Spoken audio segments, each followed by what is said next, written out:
Message from Starfleet Command, top priority.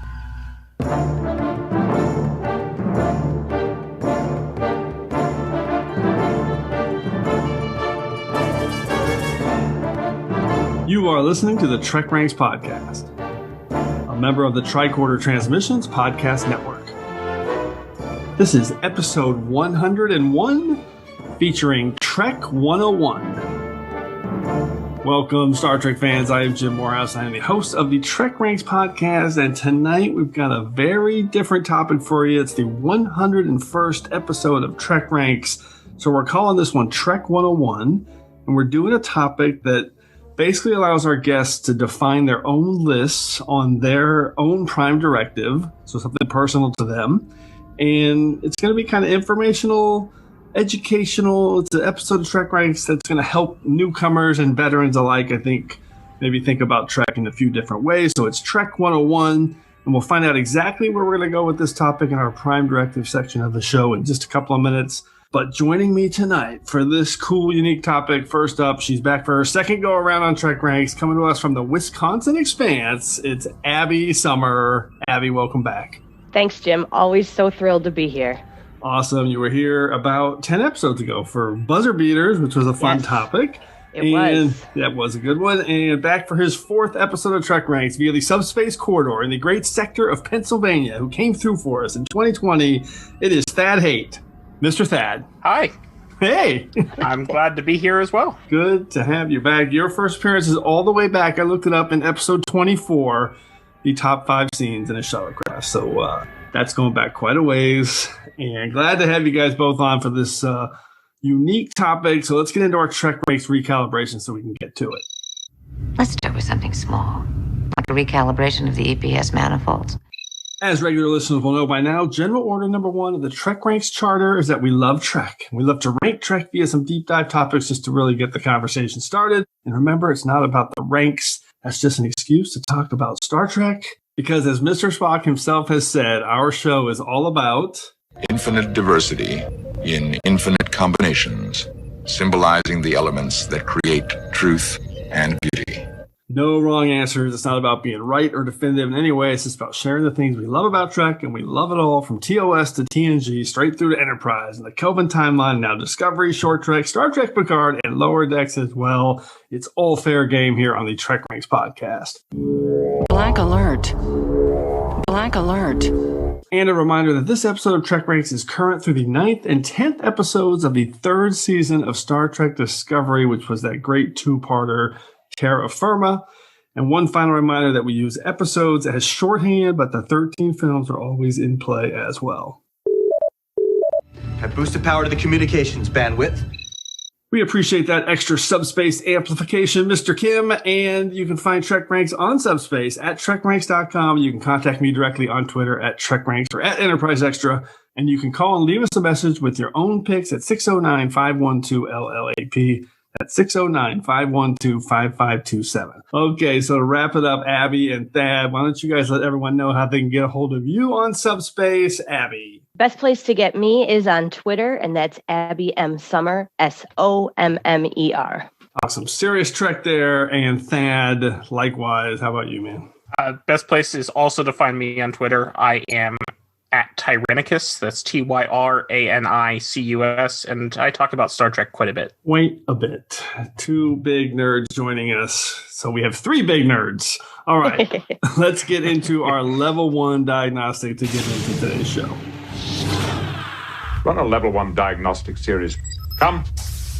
So really quick, just going to explain this one more time. This is Trek 101, and it's the first time we're doing a topic like this. The goal is to inform the listener about Trek, and the topic is up to you. It's up to our guests.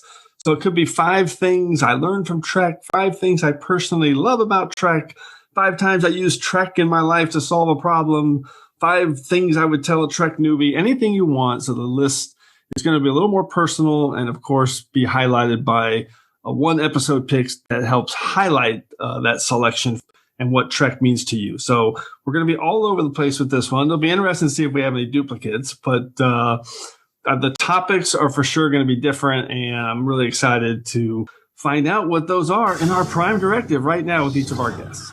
But what you're proposing is exactly the kind of tampering the Prime Directive prohibits.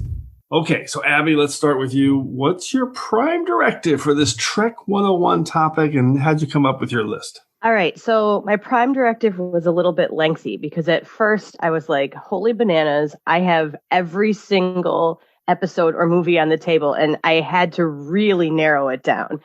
So I decided to make it kind of like a survey course in college, like a 101 level class, where there's a little bit of a bunch of different topics in one category.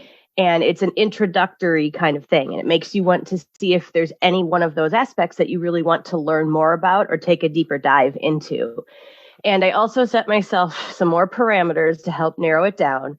I only gave myself one pick per series, which killed me.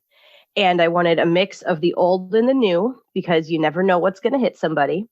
And I said I wanted the characters in the episode to really be themselves. So that took out things like The Inner Light, where Picard lives another life by the probe, or Far Beyond the Stars, where Sisko is being Benny. I wanted the characters to be themselves. My last cut was taking out the movies. We're just going to stay with TV because that was the original origin point. And then what really got me down to my list was that I wanted this to be something that you could show to a newbie, and they didn't really need any backstory about the episode or the characters besides what floats around in the general ether about, Spock and Picard and things that you just kind of know by osmosis living in the world. And so I realized when I was going through it, I kind of gave myself 5 TrekRanks topics and had to pick my number 1 out of each of those without overlapping series. So it was difficult, but I like what it came down to. And when I ran it past my husband, who's very casual, he said, I'd totally watch all those. So I feel like I did a good prime directive. Oh, I love this. So this is gonna actually be an introduction to Trek. Correct. And it's really gonna be broad because you got only one series per pick, old and new, no movies. The characters have to be themselves, and the backstory not being super critical. I love this. This is going to be a great way to break it down with kind of 5 different Trek topics. You're doing kind of like a mini TrekRanks. Yes, that's kind of how I thought about it at the end. It's like the Russian nesting doll of TrekRanks. I will take that. It was definitely more of a challenge than I expected, but it was really satisfying when I came down to my end list. I love it. There's a lot of criteria there. Okay, Thad, Yes. How about you, man? What topic did you pick? Okay, so just thinking about Star Trek and Star Trek fandom, and a topic that comes up a lot is that Star Trek is very personal for a lot of people, and me included. So what I ended up doing here was detailing the top 5 ways that Star Trek has shaped my life. Ooh. Okay, perfect. It was a much simpler prime directive than mine.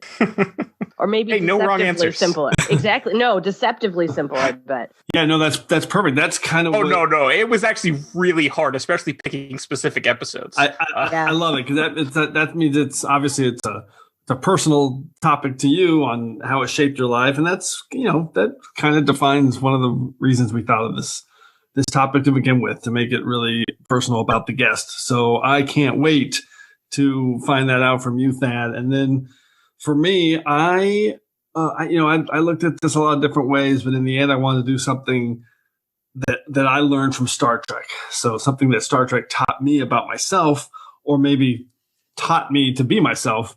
And a trait in my personality or skill set that's been a part of me for a long time. I may sound like a young spring chicken, but I'm well north of 50 these days.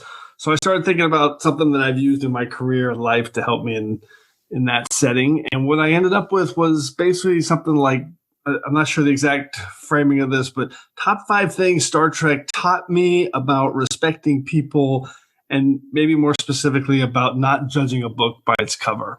And I feel like that's one of my strengths as a manager. I've managed hundreds of people in my career, and it's about allowing people to just do their jobs, be accountable for it, and also not just dismissing people based on their appearance, or maybe because they have a quirky personality trait, or maybe the way they dress or talk. It could be anything, but I've seen it over and over again. in my career where people I work with just find a reason to dismiss someone and latch onto it without giving them a chance. And I hate that. I honestly hate it. And I realized that there's a lot of episodes of Star Trek that help kind of craft my thinking and my attitude toward people and allowing people to prove themselves regardless of if they have anything, whether they dress shabbily or they have a disability or maybe they stutter or they just awkward in some settings. There's a lot of things I've seen people dismiss people for, and I hate it. So, yeah, I came up with a list of 5 episodes where I learned not to judge a book by its cover and make sure to give people a chance to prove themselves. So that is my list. So it'll be fairly personal as well. Okay, I think we are now ready to have first Kudecaton introduce. Third Demodiclon's gone, guys. Oh, I'm going to miss him. I know. I'm going to miss him. I know. I think you're going to like this one. Hold on. Big shoes to fill. This messes with the order of things. That's what I'm saying. Of all the ones I questioned losing, this was the one, but I found one that I think is good enough to replace it with. Well, we'll see him again someday. Okay, I think we're now ready to have first Kudecaton introduce us to the new order of things. It'll be alphas like us that determine the future of this quadrant. That will be the new order of things. All right, thank you, first Kudecaton. Nice to have you on board. You're doing a great job so far. We're going to miss third Demodiclon, but hang in there. All right, let's get into a quick reminder on how we're going to go through the order of things. First, everyone will start with their 5-word summary and a hashtag to tease their pick. Then we'll reveal our Trek 101 selection and the specific reasons we're highlighting it. And we'll also highlight one episode that showcases that pick for us. And at the end, we'll ask everyone for a few secondary system selections for the choices that just missed our list. And as always, if we have any duplicate picks, make sure you listen for the Defiant Torpedoes. Iconic. Okay, Abby, you're going to start us off. What's your number 5 pick for the Trek 101, which is basically your introductory topics list? All right. So my round 5, I felt like the first thing I wanted to show somebody new was a premiere episode. And my hashtag is First Flight of the Enterprise. And my episode is Broken Bow, Enterprise Season 1, Episode 1. This is my personal favorite premiere. I think it starts it all off where we see things in the timeline in general, even though it wasn't the first actual show that was on the air. And it gives so much plot exposition and so much backstory in under 90 minutes. You mean you get so many different characters that you feel like you know. You get a great scene with Hoshi where she's teaching and you get to see her expertise. You get the relationship between Archer and Trip. You get to see Travis in the sweet spot.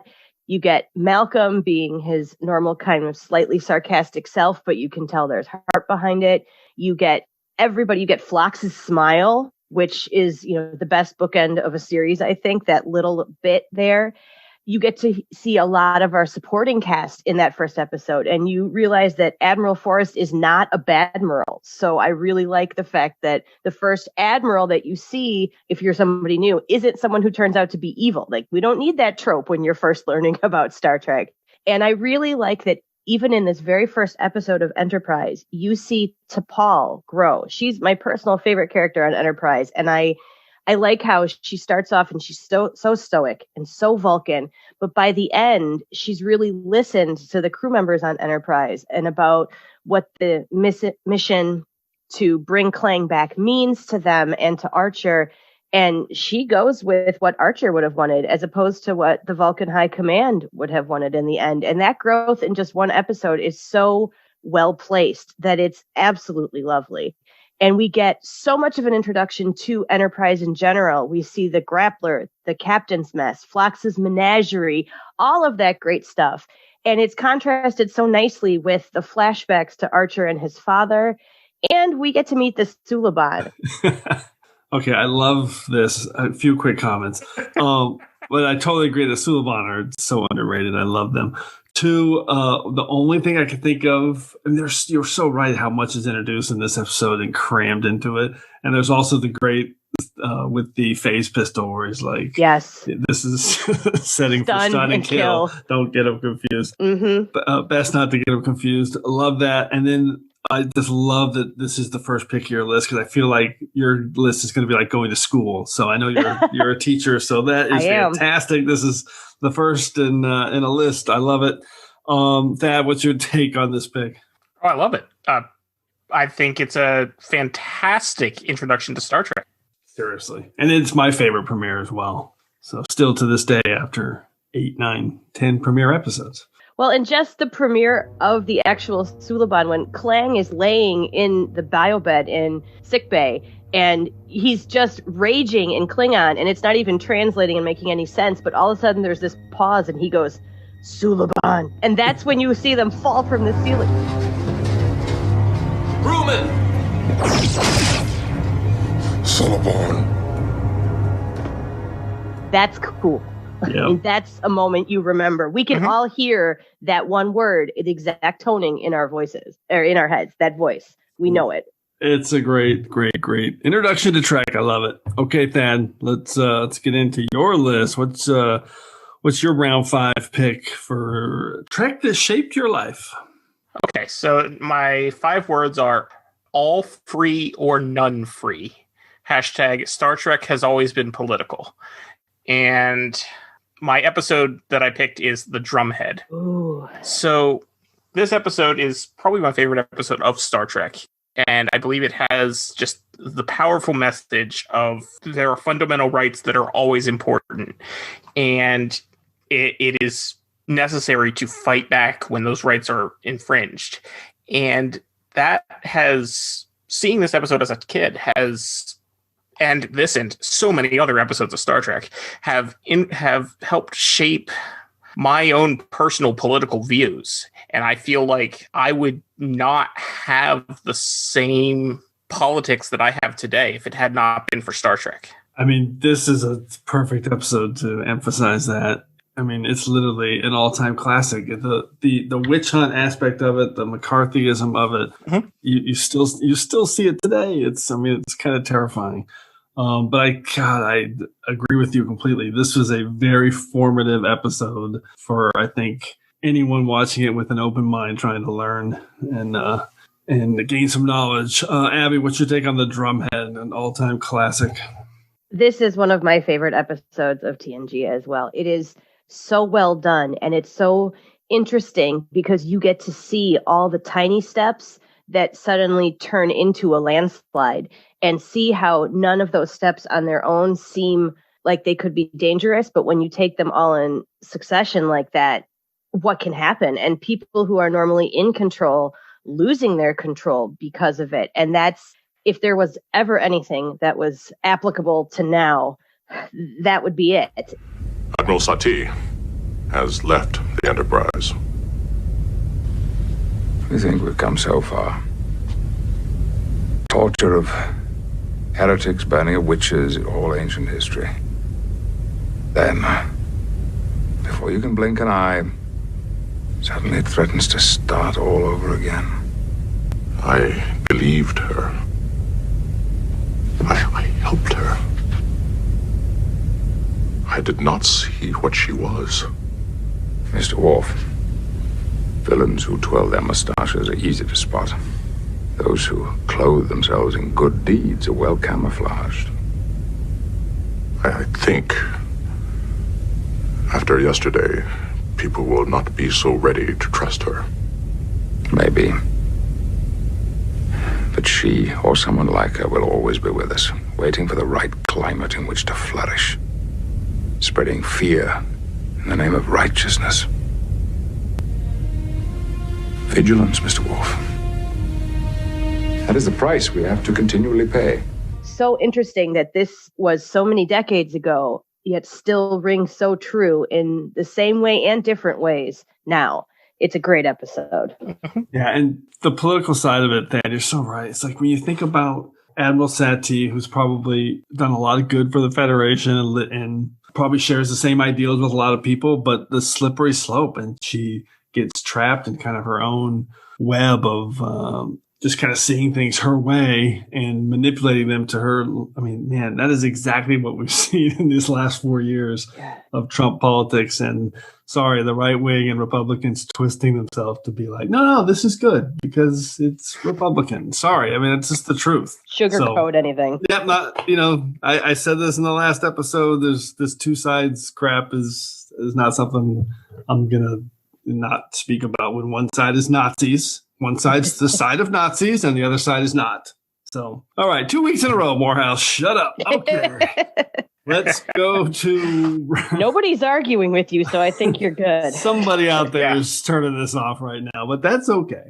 All right, let's go to my round 5 pick. Basically, my don't judge a book by its cover list.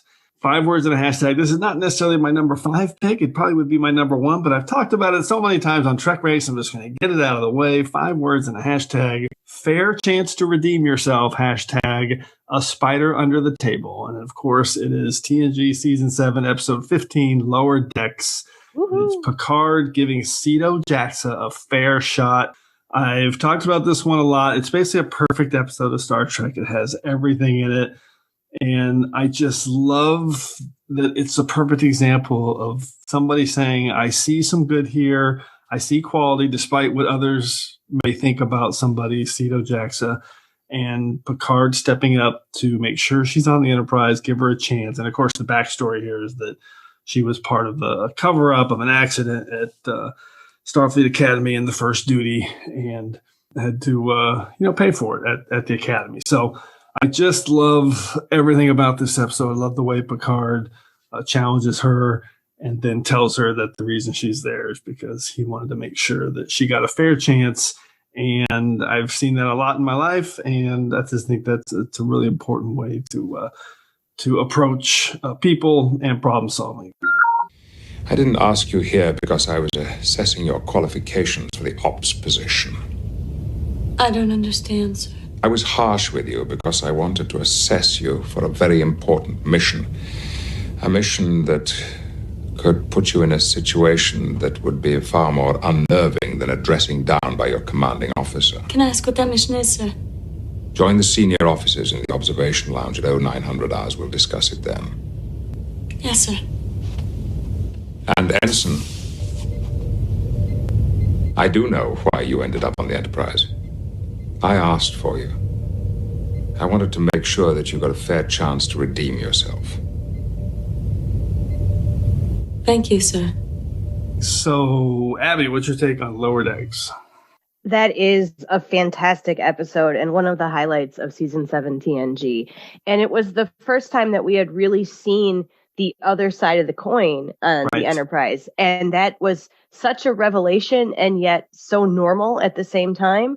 Because, even if you're on Lower Decks in the Enterprise, you are there for a reason because you are the best of the best. And to see that insecurity in Cedo and then how Picard really builds her up is unbelievably good leadership right there. And if every leader thought like that, we would have a much better world. And so fun to see that the humor that they impart in this episode too, where you see all those relationships with the Lower Deck crew.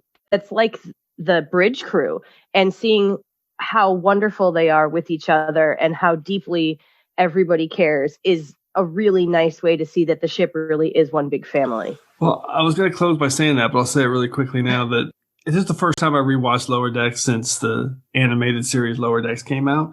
They are way closer in tone than I think people are thinking, because the humor and the way they kind of kid with each other and bust on each other, it's really, really similar. It's amazing how close in tone they actually are. Thad, what's your take on this pick in Lower Decks? It's an amazing episode. I have loved it for 25 years or so, and it is an excellent choosing to focus on the redemption of Cedo Jaxa, especially. That is excellent. My only complaint is, well, it's not a complaint, but in my headcanon, Cedo Jaxa and Thomas Riker meet up in a Cardassian prison and manage to escape. Oh, it's still possible, man. It's still possible. I'm behind that headcanon too. There's a lot of new treks still being made. That could easily happen. I want that short trek. If so bad. I want who that can do that is listening. I want that to prop up season 2 of Lower Decks. That would be amazing. That would be amazing. That would be incredible. They said Jonathan Frakes will be back for season 2. Maybe that's what they mean. All right, let's go to round 4. Abby, what's your number 4 topic?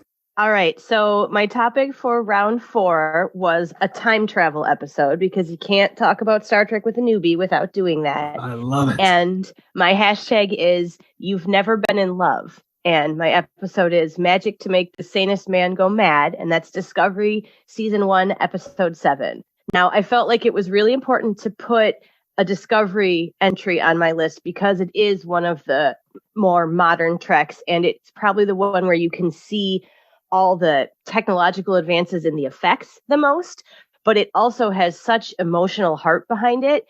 It was hard to pick an episode because it is such a long arc story that I didn't want to drop somebody in and not have them understand what was going on, because that little 1 minute previously on doesn't cut it for the depth of detail that Discovery uses.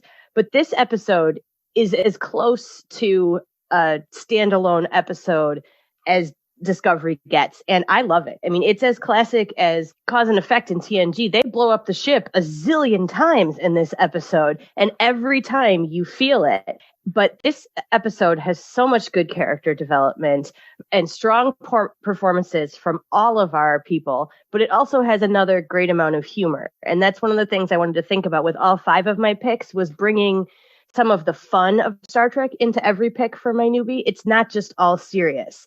And I really enjoyed the party, Michael being nervous about the party, Tilly at the party, like seeing all the bridge crew out of uniform, or not all of them, but a lot of them out of uniform.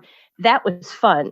Anything with Mud in any series is fun, but Rainn Wilson's Mud is so delightfully evil, yet full of that dark sarcasm that's just fun. Like when you see the montage of him killing Lorca over and over and over again every time he walks through a doorway.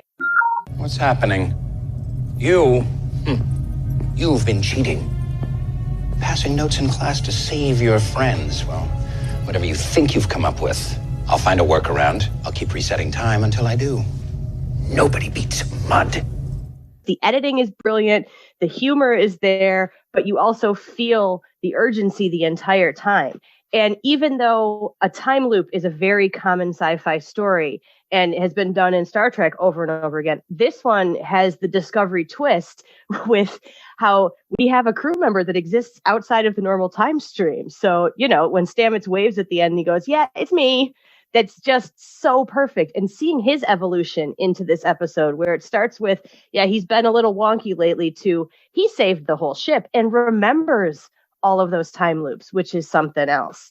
And my last little bit that, since the first time I watched it, just makes me love this episode, and I think would intrigue somebody new, is every time they loop back around and they come into the party, the song playing in the background is the Wyclef Jean version of Staying Alive, which is so perfect because that's what they're trying to do, is staying alive. And that needle drop every time they come back to that party scene is just flawless. That is a brilliant take. I'm just so impressed that you thought to pick this episode, because it is kind of like the perfect Discovery standalone episode to introduce somebody to Discovery and to time travel in Star Trek. Genius.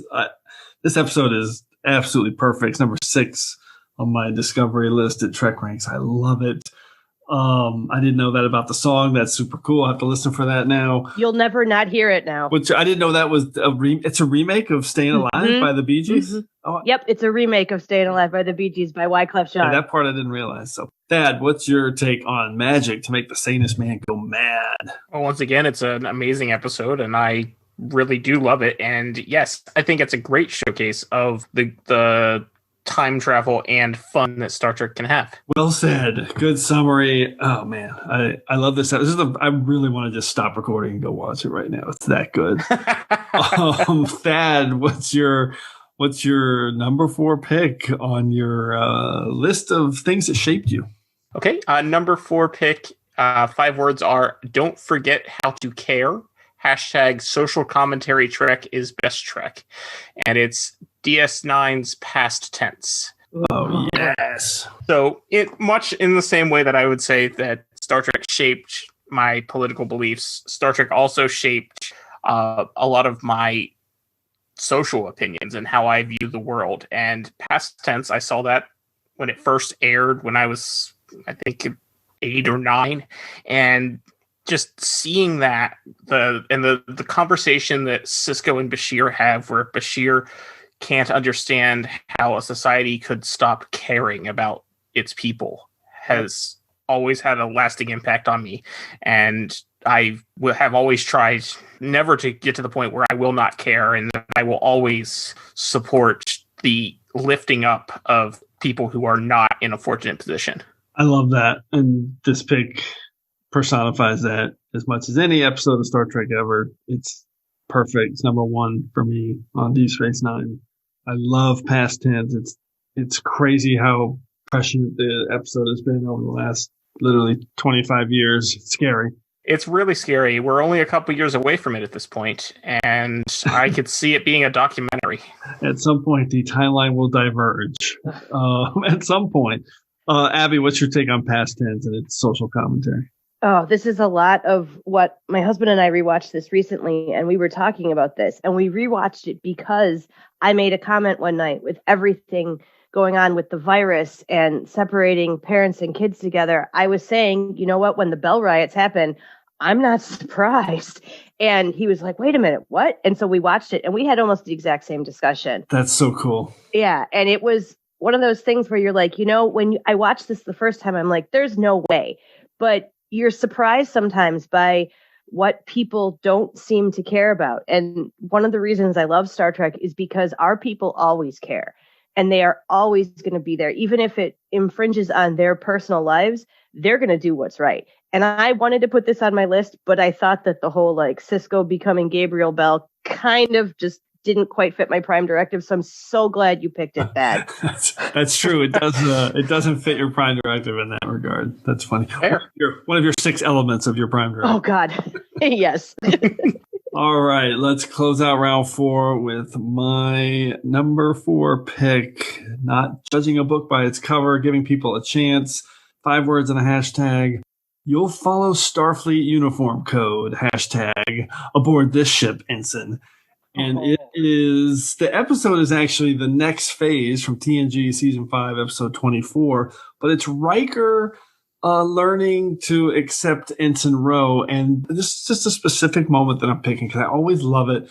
It's the next phase, and my 5 words and hashtag, of course, is when Riker meets Ensign Ro in Ensign Ro, and she's coming on board, and everyone's just up in arms, oh my God, the Garen 2 incident, nobody wants to serve with her. She's a bad apple. But when they think she dies in the next phase, and there's this scene where they're talking about the memorials, and Riker says he wants to say a few words, and everyone thinks he means about Geordi, and he's like, no, I wanted to say something about Ensign Ro. And I just love that moment because she's hearing it and going, wait, what do you want to say about me? What? And it just shows the depth of empathy of Riker being open and accepting and learning to work with her. I really love that. And even though that at the very beginning of that episode, there's this moment where they're all beaming over and they're like, don't bring your weapons they're beaming to this Romulan ship to try to help them. And they're like, don't bring your weapons. And Ro is just classic Ro. Oh, that's a really good idea, rolling her eyes. And Riker just says, I beg your pardon, Ensign. I didn't quite catch that. He's this classic Riker just going at her. Riker here. Transport to the Romulan ship as soon as we're within range. Aye, sir. No weapons. We don't want them to think they're under attack. This is not a bright idea. I beg your pardon, Ensign? I didn't quite catch that. Nothing, sir.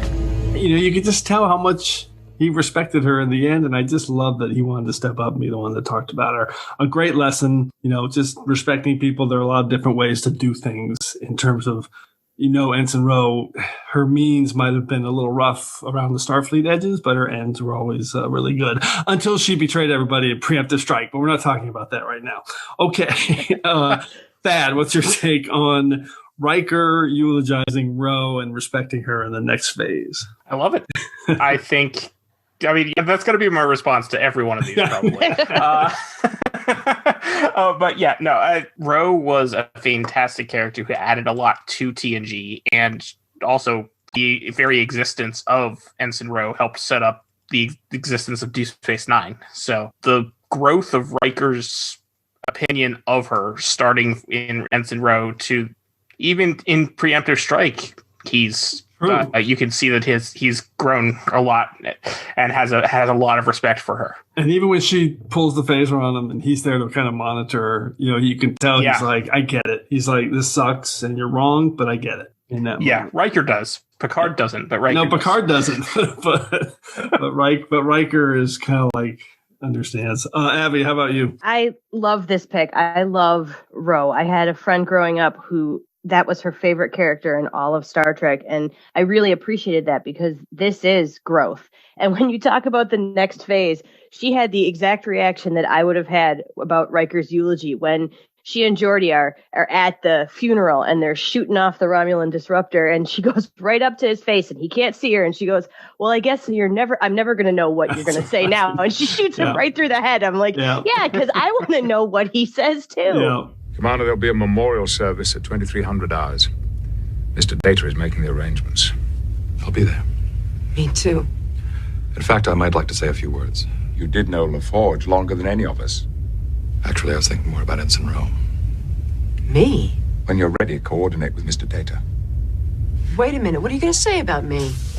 I mean, it's not just this episode, their whole trajectory. When you think about Conundrum, where they had their memories erased, and they did have their little intimate moment, but more than that, they had a connection. They felt that connection and respect and desire to be around each other because they really are verbal sparring partners a lot, and they're equals in that. I mean, Ro is so smart. And when you think about Rascals, which is not the best episode, but she does so much to help, and how she interacts with Riker in that episode when she's de-aged, it's fantastic. So this is a really good way to see that relationship grow. That's a great point. I am writing down, watch Rascals again just for that. That's fantastic. Okay, let's go to the soup round. Eat your soup, courtesy of a loyal establishment. Jolan True. Round 3. Abby, what's your number 3 pick on your introductory on your lessons and introduction to Star Trek? All right, Jim, you're gonna laugh because this one has actual soup in it. I love when that happens. That was why I put it as number 3. It was all for you. But my round 3 is a holodeck episode, and my hashtag is "You're being a pineapple right now." And my episode is Crisis Point from Lower Decks, Season 1, Episode 9. Now, I found it absolutely imperative to put a Lower Decks episode on here. And this was probably one of the hardest rounds for me because there are a lot of really good, fun, compelling holodeck episodes. But as I've mentioned, my husband and I watched Star Trek together, but he's a much more casual fan than I am. He has rewatched Lower Decks 3 times on his own. So that tells me something about this show and how it compels people who are, have no exposure to Star Trek or who are very casual fans to obsess over something. And even though he does not laugh at the thousands of tiny little in-jokes that I am just, spitting things out my nose at, he loves it because it is such a good, fun show. And this episode in particular, it was kind of a cheat for me because I felt like since they were in the holodeck doing a movie, I kind of had a movie on my list, even though they're not movies on my list. Right. I mean, the beautiful beauty shots of the ship, the opening credits that are almost bonking them in the head. I mean, it's absolutely a beautiful love letter to Star Trek movies without being a movie. I mean, they even have the old film effect on when they're in the holodeck. So it looks like it's got the little spots and lines from the old projector, which is such a perfect little touch. 100% paid. Tremble at the sight of the great Vindictor! And Shampoo. I'm Shampoo. I was supposed to be played by Boimler. Okay, come on. I don't sound like that. I love my captain, and I don't want to be doing this. All right, that's not too far off. You're posing as Starfleet. Why? Because I do what I want. Oh, you're a jerk, free man. But it has all the heart behind it. I mean, our main cast and supporting cast all have little moments. Rutherford taking this opportunity to tell Billups he's the best engineer, and Billups is the one eating the soup, by the way. So yeah. Oh, that's that right. Yeah, all out there. Stone cold badass. Exactly. And Tendi has her moment where she stands up to Mariner and says, "I'm done with this crazy movie. This isn't you. This is too much." Mariner has her moment where she realizes that therapy works. Boimler has so much Boimlerness in this, trying so hard to to get this job and finding out a secret. And he wants so much to do well. And it has the classic Strax line of, tell the pirates Strax sent you. How can you not love this episode? It's beautiful. Okay, before I get to my comments, first this. A purge.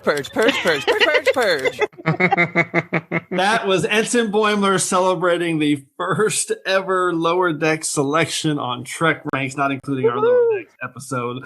I am excited to have Lower Decks represented. This is a fantastic episode. It's an homage to the movies. I love how you did that, Abby. Very clever. And yeah, when you talk about how there's also when Tendy's leaving the holodeck, the aspect ratio inside the holodecks is still like the movie aspect ratio, and outside is the TV aspect ratio. It's brilliant. This is absolute all-time great Star Trek. Thad, Crisis Point, Lower Decks. What's your take? It's my favorite episode of Lower Decks. I absolutely loved it. Just every single moment of it. Yeah, it is wonderful. Great summary, Abby. So now I love your list. This is great. We'll get the summary. We'll get a summary in a minute. Thad, what is your number 3 pick on episodes that shaped your life? Okay. So my first 2 were more of a general shaping of that could be how they would shape a lot of people. We're going to get a little more specific to me with the last couple, but this one here, my 5 words are reputation as a miracle worker, #engineering. And the episode I picked was the Doomsday Machine, specifically Scotty doing his repairs on both the Constellation and the Enterprise. As I mentioned, I started watching Star Trek when I was a little kid. I first saw it when I was 7 years old.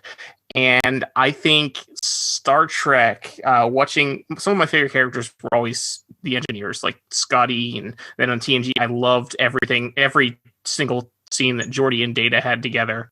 And it's just, I think Star Trek sort of instilled in me a love of computers and technical knowledge and whatnot, and that's basically where I went with my life. I mean, I work in IT and technical support and I think that's because of Star Trek. I love this pick, Thad. This is when you started talking about it, it's like that's kind of what I knew that you did, that IT and tech support. And that's what these engineers do. I mean, and the Doomsday Machine is a perfect pick for it, because when he's in the Jeffries tube and he's talking to Spock and Kirk say, like, beam me over now. This is one of my top 5 scenes in the Jeffries tube, by the way. It's very much like IT support, because he's in there trying to fix it for him. They're like they're all on these interconnections, like saying, what's going on? You need to get this fixed. Beam me aboard. Energize. Energize. Bridge. It's shorted out again. August.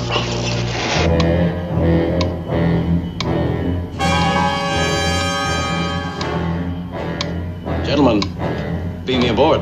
We can't, Captain. Transporter is out again. Mr. Scott, 20 seconds to detonation.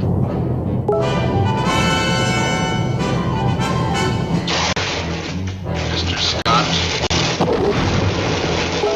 Mr. Scott. Try inverse phasing. And that is a really, really cool pick. I love that. I also started watching Trek when I was about 7 with TOS reruns. I think you were a little later. Yeah, I love this pick. Abby, what's your take on this one? This is a fantastic pick as well. And it is neat to see the technical and the technology aspect of Star Trek. That's always been one of the things that hooked me into it. And to see how that technology can be used for good and it can be used for evil. And that fine balance of doing that is always such something that makes you think really hard when you're watching Star Trek. All right, that is awesome. Let's close out round 3 with my pick. 5 words and a hashtag. 1 enthusiastic cargo bay inventory hashtag, so I don't end up like my father. And of course, it is DS9's Heart of Stone, Season 3, Episode 14, and it's Ben Sisko giving Nog a chance and giving him his approval. And I was thinking about which episode to pick to showcase Nog, getting the shot he deserved. I actually thought about the Nagus, because there's that great moment where Jake is teaching Nog after school in secret how to read, and Sisko stumbles on it, and Sisko learns a real big lesson there on not judging Nog's influence on Jake without getting all the data. So, but I went with Heart of Stone. I was just his impassioned pleas to Sisko to accept him as a candidate for Starfleet and to write him a reference level. It's just so great. And initially Sisko has trouble kind of getting past it. He tells him no. He challenges him with the inventory. He basically declines him again. And then he just confronts him for the truth. And once he hears it, he realizes, this is someone we need to give a chance, despite the way some people will look at Ferengis and look at this kid that's had a criminal record. And My father is a mechanical genius. He could have been chief engineer of a starship if he'd had the opportunity. But he went into business like a good Ferengi. The only thing is, he's not a good Ferengi. Not when it comes to acquiring profit. So now, all he has to live for is the slim chance that someday, somehow, he might be able to take over my uncle's bar.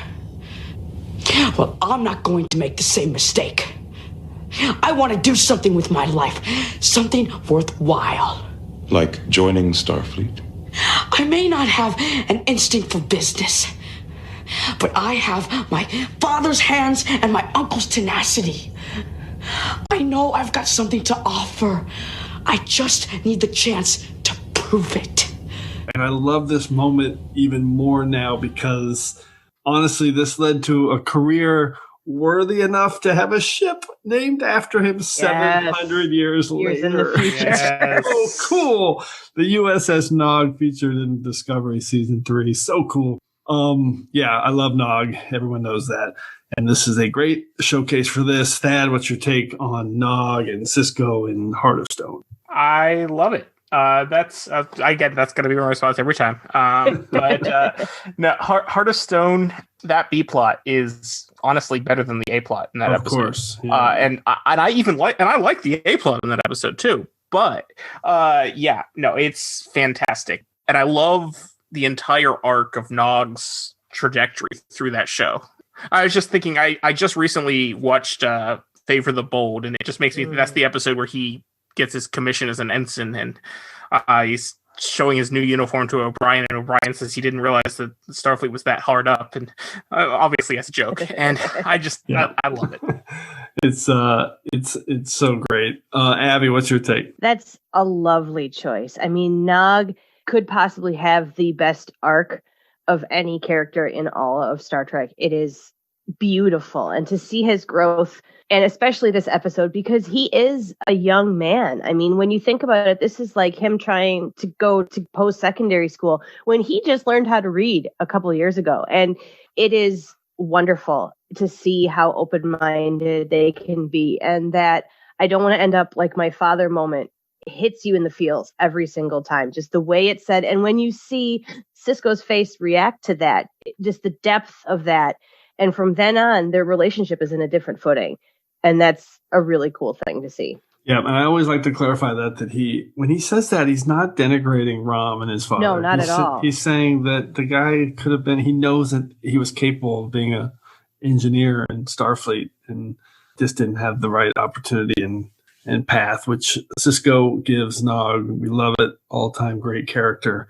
Okay, let's go to round 2. Abby, what's your number 2 intro topic? All right. So my round 2, I wanted to pick just kind of a generic sci-fi concept that was done beautifully by Star Trek. So my hashtag is Weird Planet Displaced in Time. And my episode is Blink of an Eye, Voyager Season 6, Episode 12. And this is one of those ones that makes top 10 lists all the time for a very good reason, because this is a beautiful example of, there's lots of Star Trek that even does this, and lots of sci-fi in general about the time differential between here and there, or a ship and a planet or a civilization.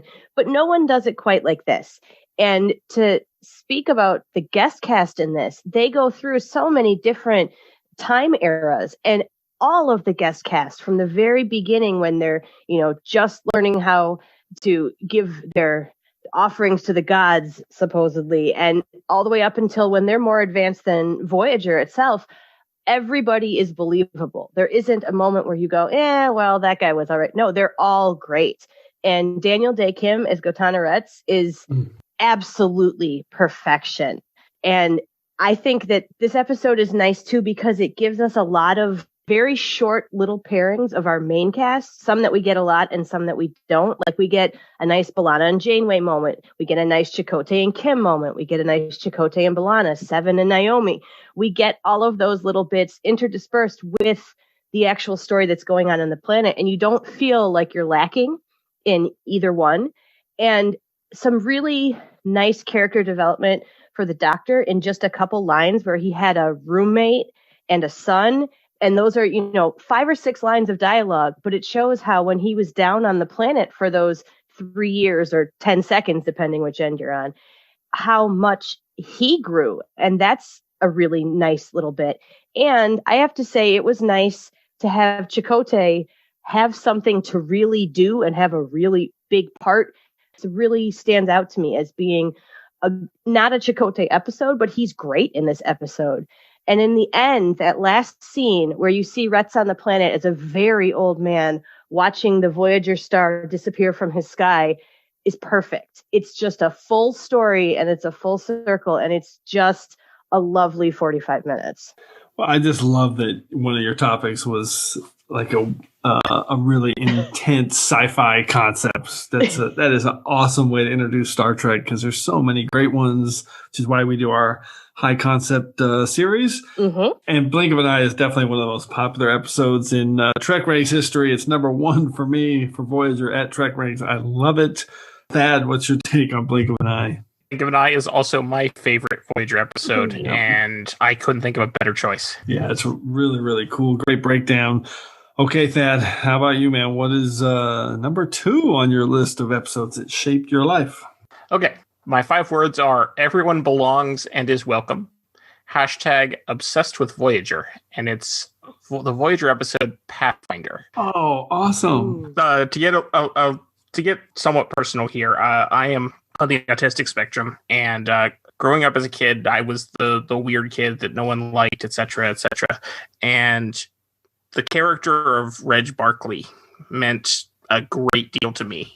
To see a character who exhibited a lot of the same sort of things that I dealt with, and to see that at the end of the day, he was accepted as part of Starfleet and as one of them and just as valuable and important as anyone else, and just meant a huge amount to me. That's one of the biggest things that Star Trek has ever done for me, is to show that future where everyone is accepted. Yeah, this episode it's so good. It's so heartfelt. It shows the best of Barkley. I mean, we see a lot of good Barkley through the years, but man, this one, I just love the way he works to find a solution to make this happen, and he gets full credit. It's such a really emotional, heartfelt episode. I appreciate you saying that, Thad, because I can see how this would be important to you in your life. That's super cool. Abby, what's your take on Pathfinder? I love Pathfinder. It's one of those warm, fuzzy Star Trek episodes where you just go, when you're done, because it does make you feel good. And I've always had a sympathetic spot for Barkley too. I mean, I understand anxiety deeply, and to see someone like that who is shown as having that quality yet still being so competent is not something that you always see on TV. And that is a beautiful mesh of characteristics to see in one person, and to see that he is respected and taken into Star Trek families in multiple series is a really nice thing to see. It's a lovely episode. Yeah, it's brilliant. Well, we didn't have any Voyager picks in the first 3 rounds, but round 2 is our all Voyager round, because my number 2 pick is also Voyager, 5 words and a hashtag. Carrie's nose notwithstanding, hashtag, she's a hell of an engineer. And it, of course, is Parallax, Season 1, Episode 3 of Voyager. And this is B'Elanna Torres being named Chief Engineer by Janeway. And first off, Parallax is just a ridiculously underrated episode. Yes. It is a great first episode for any series. And for me, the strength of this episode, and I actually just talked about this in our last episode, our top 5 Janeway episodes, and I didn't pick it there. But as I was starting to go through this topic, I was like, oh man, I have a chance to pick that again. So now I'm going to do it. I learned so much in this example of how Janeway evaluated B'Elanna Torres for this position, because her first reaction is, are you kidding me, Chakotay? She just punched a guy in the face. But he makes his pitch. She keeps an open mind. She allows her to contribute, gives her a chance. And, we end up with one of the great engineers we've ever seen in Star Trek. And it's really smart of Janeway, not only for the ship, but just bringing the crew together and giving a Maquis person this kind of responsibility. And it ends up being, for sure, the right decision for the ship. And that's just how you should manage, just be open and make sure you process all the data before you make decisions based on just one element. So, Thad, what's your take on Parallax? I love Parallax. It's a great episode for, it's, I think, the second episode of Voyager, actually, if you count Caretaker as one. Mm-hmm. And it's a great episode in that beginning where they show the two crew coming together. And it's fantastic. Yeah, really smart. Abby, how about you? I remember the first time that I watched this, and there's that moment where B'Elanna knocks something off of the table. It looks like an ashtray. I'm sure it's not an ashtray. But just thinking to myself, holy cow, there's this volatile, brilliant woman, and even though she almost conked somebody with a not ashtray and she broke somebody's nose, they're going to still let her be in charge and do what she needs to do. And the scenes between her and Janeway are so good. And to have two smart, powerful, scientific-minded women together, that's awesome. This is the warp particles episode, right? Where they both yell out warp particles at the same time. That's classic. So that moment has lived on, and it's great. And I also really like how in this episode, when Lieutenant Carey finds out it's not him, he's okay with it. He accepts it. I'm sure he was disappointed, but he moves on and he listens to her. And subsequently, he follows her, even though he could have been really resentful and snotty about it. He's good. And he realizes that this was the best choice for the job. And that is not an easy thing to do. So props to that character. I like that too. That's a little bonus lesson, because that's another way you can learn how to act. That's awesome. All right, let's go to round one. Abby, what's your number one lesson for your intro topics to Trek? All right, Jim. So I'd like to remind you that cheating is encouraged on TrekRanks here. So for my round one, I wanted to do something that had a cross-series connection and popped up in more than one series. So my hashtag is "They're Voracious and Born Pregnant," and it's the Tribbles arc. So I actually have 4 things that come together in a very short cross-series connection. TOS, Trouble with Tribbles, Season 2, Episode 15. The animated series, More Tribbles, More Troubles, Season 1, Episode 5. DS9, Trials and Tribulations, Season 5, Episode 6. And the short trek, Trouble with Edward. And I know it's a huge cheat, but I wanted to show a newbie how things aren't dropped in this universe, that it is a fully expanded and developed universe where things do come back and there are consequences. But at the same time, they're not always life-threatening, though Tribbles can be. Sometimes they're just little things that are picked up. And I mean, Tribbles are mentioned in other series as well, but these are the 4 Tribble-centric episodes. And when you watch them as one 3-hour chunk, it's brilliant. It shows the magic of Star Trek. It brings in some of that campiness that you really have to appreciate somewhat in order to love Trek. And it shows the development of Trek all the way from TOS up to the short treks. And this is one of the episodes of TOS that when I watched in reruns as a kid, it got me interested. Now, you can say that, the Tribbles are just there for the little kids and they're silly and they're campy. Yeah, they are. But who cares? They're wonderful. Yep. And it's a gateway to getting people hooked into a classic era. And while The Trouble with Edward is not my favorite short trek, it is such an encapsulation of the Tribbles. And that commercial at the end really shows that Trek can make fun of itself and understands how silly and absurd some of this is. And that's just a lovely little nod from the writers to all of us out in the real world. Okay, so we love cheating, so I love this pick. I will say that Tribbles are obviously there for kids and for comfort, but it's also it's the classic Trek metaphorical statement about conservationism, and it's really, really smart in that regard. So I am going to count this, since you just said that The Trouble with Edward is not your favorite. I'm going to count this as a short Treks pick. So we have more cross-section of Trek in our list. And The Trouble with Edward, man, I like that one more and more as the months go by. It's like really, really clever. The problem is the short Treks are so good that it's hard to pick a favorite. It is. But I remember the first time I watched it, I was like, okay, I get it. I don't love it. It's going to be near the bottom for me. Now it's near the top. I just love watching it. It really, really works for me. Thad, what's your take on the Tribbles? Fantastic. I will say, you're saying how the Tribbles sort of make it accessible. Trouble with Tribbles is the only episode of Star Trek that my mother likes. There you go. There you go. Oh, it's adorable. What is it? What is it? Why, lovely lady, it's a Tribble. A Tribble? Only the sweetest creature known to man. Except, and of course, your lovely self. Oh, it's purring. Listen, it's purring. It's only saying that it likes you. So, yes.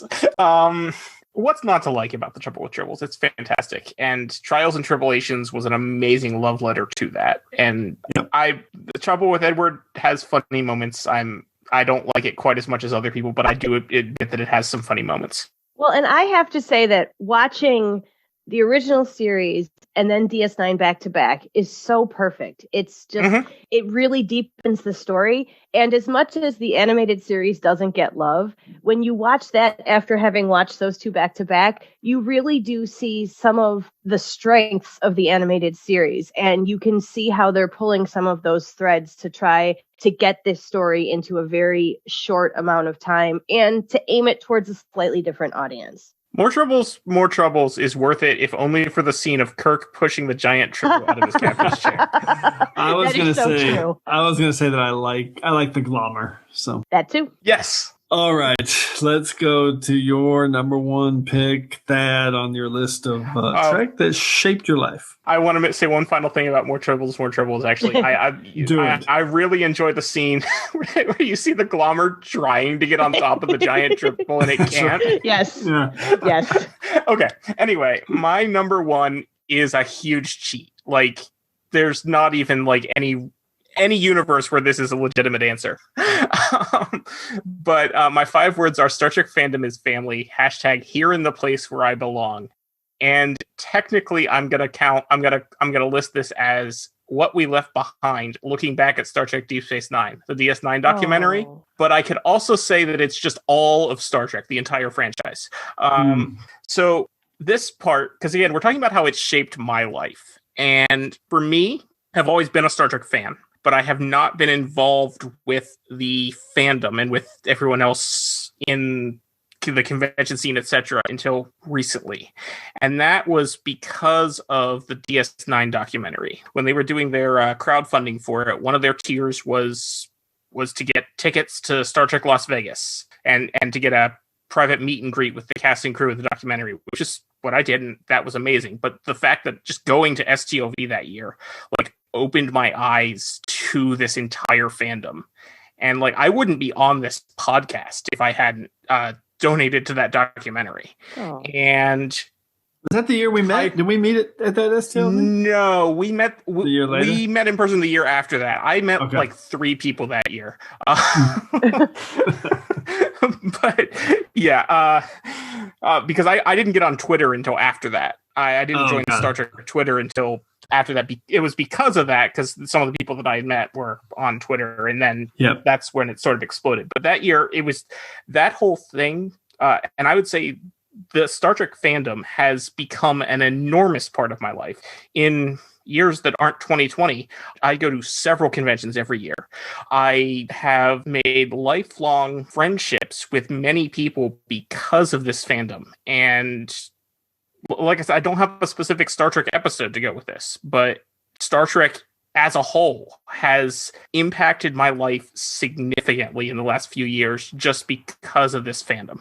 Well, you said What We Left Behind, and I think that's somebody else picked that on a previous episode, and it's a legit pick because it is, especially because of the season 8 stuff for Deep Space Nine, which in my head is absolutely canon. But yeah, I love this pick. That your fandom is pretty special. Seeing the way you interact with people on Twitter, it's cool, and that documentary summarizes, I think, that kind of interaction as good as anything to ever kind of frame Star Trek in that format. Abby, what's your take? This is such a lovely, all-encompassing, heartwarming pick because you're so right. Like, I've been a Star Trek fan since I was very young, and I can't be a part of the conventions as much as I want to these days because of children and money and all that. But there is such a community and such a sense of trust and caring and understanding in the Star Trek world and on Star Trek Twitter and all of the ways that you can be part of this fandom. It's delightful. And it's not to say that it's perfect, because it's not. But when it's not, it's okay too. People step up and take care of each other and call out bad behavior and fix things. And I would not have gotten through 2020 without Star Trek and my Star Trek friends and all that. It has been a lifeline. And I think you are absolutely right that this is how it is for so many people who have found their place in the universe, the place where they belong. That's a great point about 2020 and Star Trek Twitter helping us all through it. Okay, I love that the first round has been cheating so far. So my pick is not cheating, but I will get the phasers out of the way. Because amazingly, it is a duplicate, and I didn't want to say much about it when the pick came earlier because I didn't want to spoil it. But it's right along with a pick from Thad. 5 words and a hashtag. Pete is a great boss. Hashtag. A tachyon being directed at a Class B itinerant pulsar could produce enough gravimetric energy to create an artificial singularity. It is Voyager Season 6, Episode 10, Pathfinder. And the reason I picked this is because I learned so much from Pete Harkins. What a hell of a boss. Mm-hmm. I just love the way he encourages Barclay to be his best. He tries to help him from the very get-go. He realizes his abilities and his qualities, and he puts him in a position to succeed and let him be part of a team and lead a team. And, obviously things go south in the episode when Barclay gets a little too obsessed with Voyager and has some trouble, staying inside the parameters he needs to. But from Barclay's standpoint, he was always making the right call, just kind of getting a little too deep into it. But I love the moment when they finally successfully connect to the Midas Array, connect to Voyager, and Pete's right there helping Barclay get the signal. And then when they hear Janeway saying, do you read us from Voyager? Pete turns to Barclay and says, I think she's talking to you. Oh. I just feel like he is a great manager, and I love the way he tries to involve and engage Barclay, a guy who he knows has had, a work track record that's had some challenges in terms of being on a team. So I've reviewed Mr. Barclay's plan, and I think it's worth an attempt. He's already tried, sir, without your authorization. It didn't work. I'm sorry to hear that. So am I, sir. I appreciate your confidence in me, but I don't deserve it. What would you like me to do with him, Admiral? He broke into the lab, accessed the Midas Array, resisted arrest. You put me in a difficult position, son. I was hoping that we'd be able to... We're receiving a transmission. From where? Coordinates 343.6 by 27. The wormhole. Voyager. Rich, give me a hand clearing up the signal. Lower the filter band by 0.3 kilohertz. This is Captain Catherine Janeway. Do you read me? I think she's talking to you. Captain, this is Lieutenant Reginald Barclay at Starfleet Command. It's good to hear your voice, Lieutenant. Yeah, I love that pick. I love that you picked it as well, Thad, and it fit right in. So I'm interested to hear your take on Pete Harkins. Dad? I think Pete Harkins is awesome. He definitely struggles at times with his relationship with Barkley, but you can tell that his heart is in the right place and he is really trying. Yes. Okay. It sounds like you're quantifying, but is it because it's tough because when there's a team and a management at some level, it's just like Starfleet. There's rules and regulations that need to be followed at some level. And he knows that it's not healthy when his guy is sleeping all night and living inside the holodeck. No, it's absolutely not. He's doing everything he can to support and manage this guy without just kicking him out on the street, which I love. Yeah, no, he absolutely is. But you can also tell that he doesn't really know he's not sure what he can do to help him either. But there wasn't necessarily anything he could, so that's not really a fault on his part. No, that's a good observation, though, in terms of people helping. Let's be straight about it. Since this is a more personal episode of Trek Ranks, when you're helping people that may have a little bit of a mental illness or disability that they're struggling with in that environment, which Barkley, in all honesty, is at some level. It's he's neurodiverse. Yes. Well said. Abby, what's your take on this one? I'd love to work for Pete Harkins. I mean, me too. To have a boss who recognizes your strengths and does all that they can to support you in your passions as well as your duties is pretty much all you can ask for in a good leader. And he is doing all he can to be supportive and to really make sure that nobody on his team is left behind. And that's admirable. Well said, Abby. I love it. Oh my God, these lists. This is awesome, you guys. It turned out even better than I'd hoped. Let's any near close misses for secondary systems that you guys have, Abby? Oh yes. I'll run through mine real quick because I had almost made it for each of my rounds. So my almost made it for a premiere episode was Caretaker. Another wonderful beginning, great setup, great characterization, cool concept. I mean, that one is fantastic.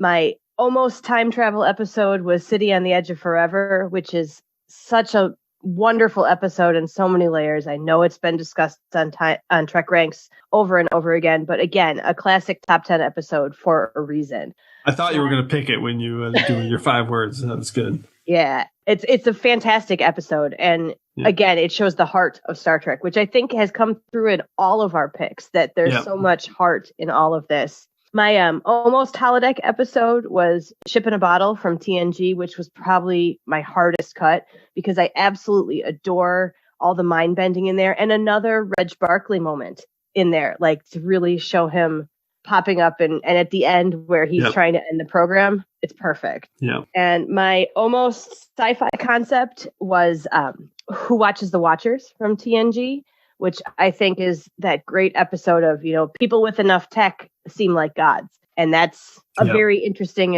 and timely lesson for us. And there were too many arcs that I couldn't do because they would be forever long. I mean, the Nog arc, the Worf arc, the Romulans, you could pull it. Arcs were big. I had to really contain that one. And then there were 2 episodes I wish I could have just put in because they're just that good. I wish I could have put in the Pale Moonlight, but I didn't want somebody who was brand new to Trek to get the wrong impression of Sisko watching it. But that episode is so good. And as soon as you know Sisko is a man, you should watch that episode. And my favorite short trek, which I couldn't get in, was Calypso. I think that is just a beautiful piece. And anybody who wants to see what Star Trek can really be, that doesn't even have a single main cast member in it. And it is a beautiful 15 minutes of science fiction and of Star Trek.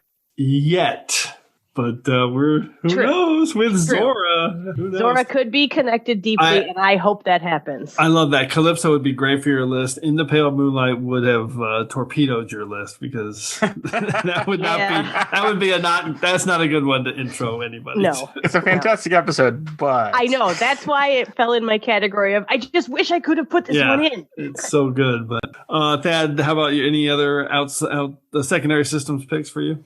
The only other one I had was how I approach religion, which I was considering putting New Eden on the list. Ooh, good one. That's a great one. Or Who Watches the Watchers. Yeah. 2 great ones. That was also a thought. Yeah, I love it. Okay, and I only have a couple. My toughest cut I actually almost right to the end, I decided to move it off the list, was Arena from TOS. Ooh. And I even did a 5 words and a hashtag, simply trying to protect themselves, hashtag, we destroyed invaders. And that's, the whole ship of the Enterprise learning that, oh, wait, we actually might be in the wrong here. And the Gorn were just defending their planet there. And Devil in the Dark, of course, also fits into that in terms of learning that we were the Munster. I always say Munster instead of monster. Just want cheese. No, it's Herman Munster.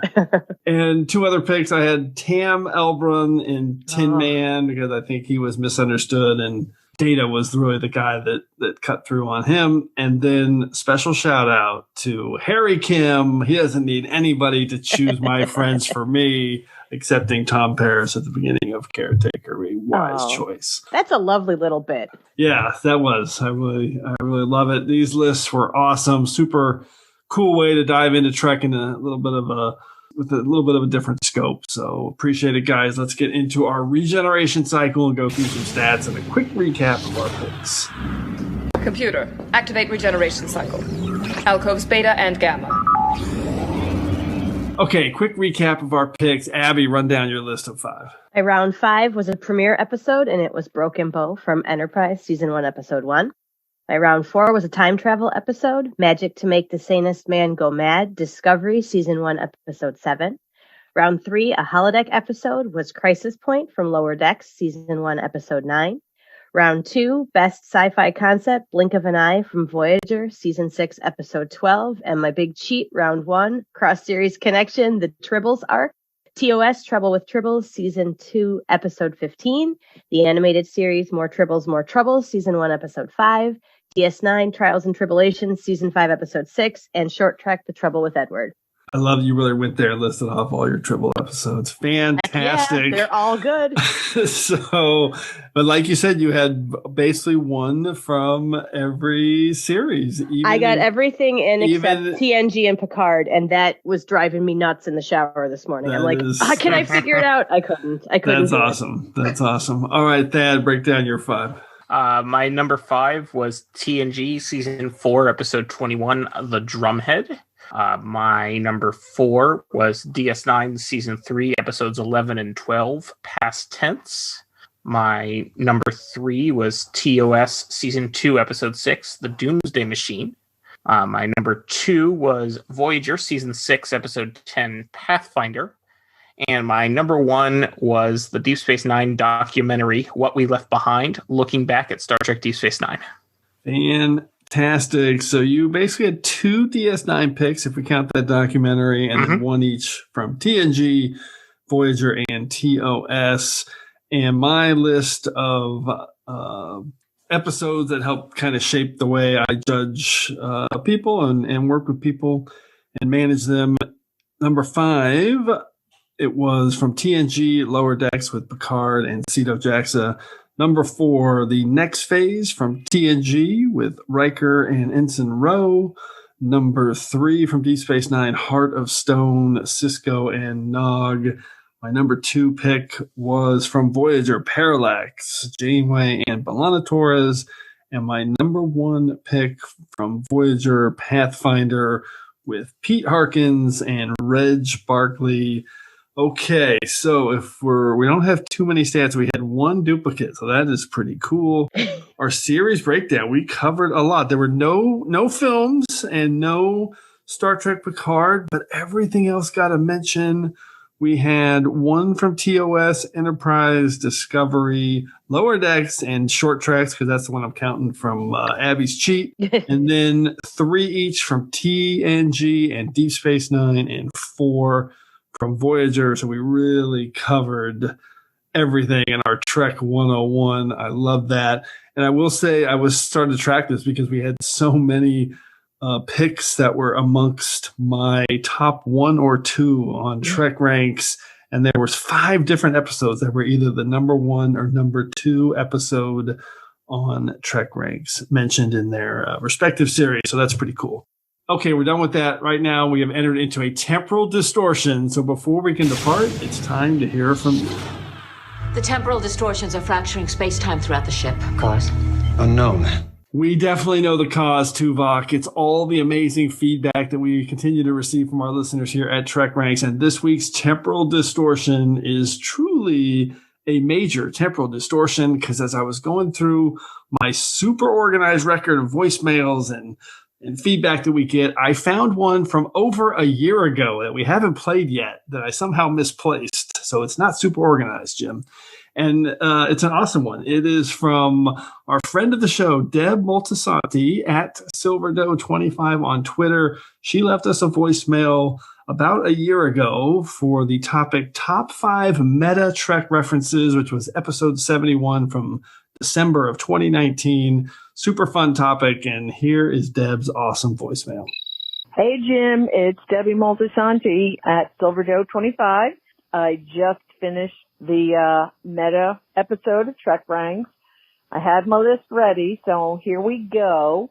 At number 5, I have Enterprise Season 1, Episode 1, Broken Bow, and the characters Commander Williams, Admiral Leonard, and Admiral Forrest, obviously the reference to the original TOS trilogy. At number 4, I have Enterprise, the opening sequence with the Space Shuttle Enterprise in the opening. To me, that was art that imitates life, that then imitates art. We know that the shuttle was named Enterprise because a petition for that to happen with our shuttle prototype, and then it came back in the opening sequence. I just think that's really cool and meta. My super on pick is Discovery Season 2, Episode 9, Project Daedalus. Within the beginning of the show, there's a 3D model of Spock's brain, which I think is kind of meta. And number 2 is Discovery Season 2, Episode 10, The Red Angel. The little snippet when Tilly comes barging into the conference room and says she should have knocked, but kind of pointless because these doors pretty much open on their own most of the time. And finally, my number 1 pick is break out the torpedoes, because it was the Star Trek Beyond photo of Star Trek V's cast as the send-off to Leonard Nimoy. Thanks very much.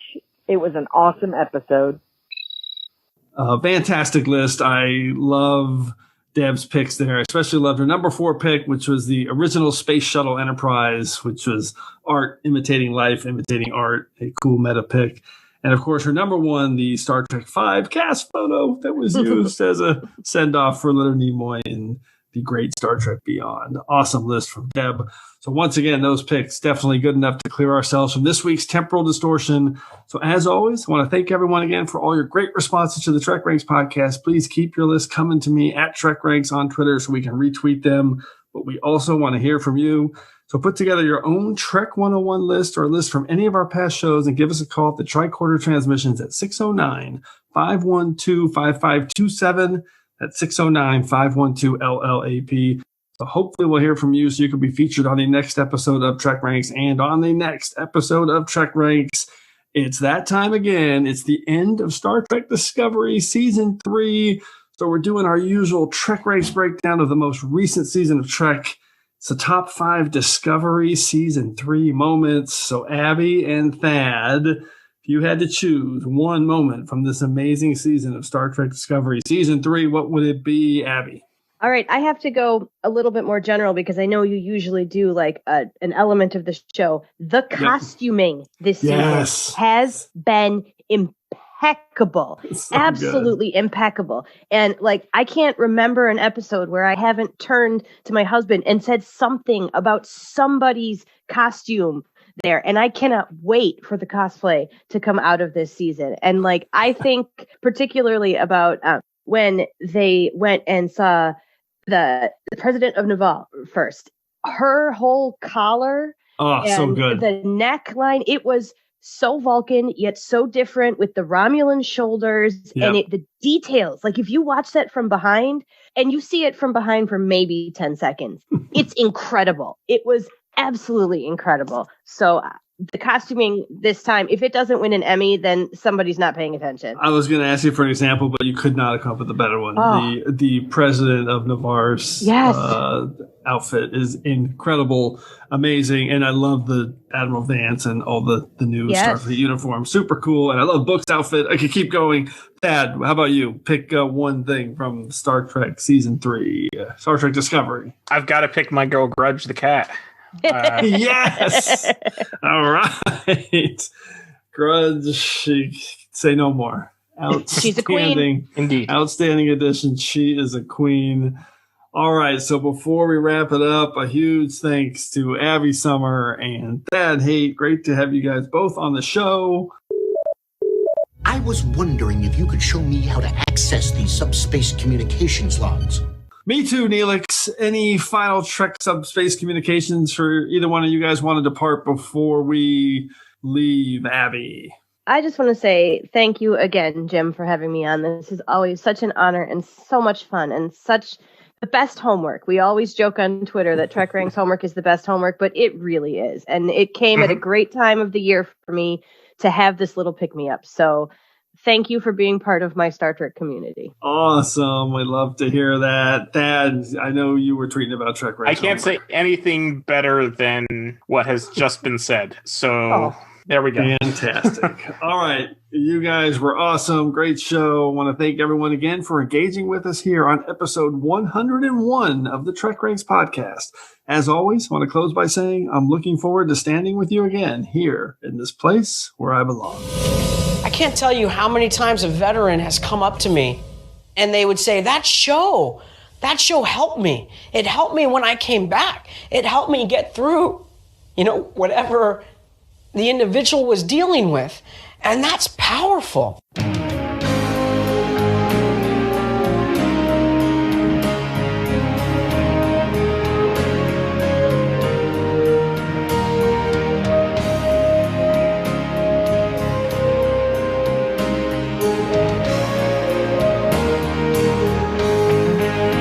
Just want to remind everyone again that the entire TrekRanks catalog is available for you to download and listen to at TrekRanks.com and on your podcast player of choice. Our episodes never get carbon dated, so check out the topics you've missed and maybe just want to listen to again over at TrekRanks.com. And a reminder to check out our friends 5-Year Mission at 5yearmission.net. They're writing a song for every episode of Star Trek, and you won't believe how great their music is. They also have a podcast at the Trek Geeks Network, so seek them out. You won't regret it.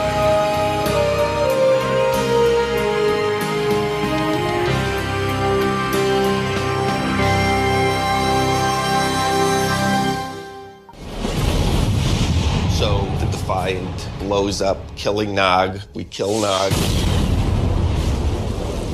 I'm sorry, guys. Someone has to go. I drove all the way here thinking, O'Brien, we kill O'Brien, it'll freak everyone out. But by the time I parked, it was like, Nog.